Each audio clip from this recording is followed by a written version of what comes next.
So hopefully you've decided what you're going to do about tuition rate hikes, how much and how often. Now what about collecting the tuition? Is there ever a problem with collection? Do you have a parent who's chronically late? Do you find it frustrating or embarrassing to ask for it? I have 3 ideas for you today. Here's number 1. Consider sending a studio invoice out. This is what I did some time ago when I had a larger studio. It was just a paper invoice on a half a sheet of paper.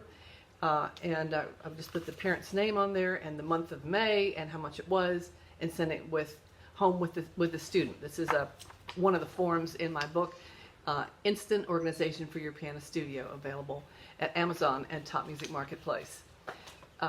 Secondly, I put in my guidelines or policies a late fee. I said the tuition is due on the 10th of the month prior, and if it's late, there'll be a $5 or $10, whatever you want to call it, late fee.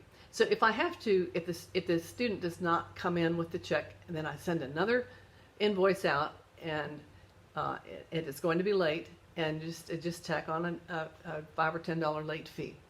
And that's the way I handled it, and actually really never had any issues with it. Now the third suggestion I have for you today is to put out a little something like this on your piano that reminds them to get out their tuition, or reminds me to ask for it. Actually, I think nothing of saying, "Hi Catherine, how are you today? And how was your week? And then, do you have a check for me today?" That was just standard procedure. Do you have a check for me today? And I thought nothing of it. They thought nothing of it. This is just a little something that you can get at an office supply store. I had several of these, and I would put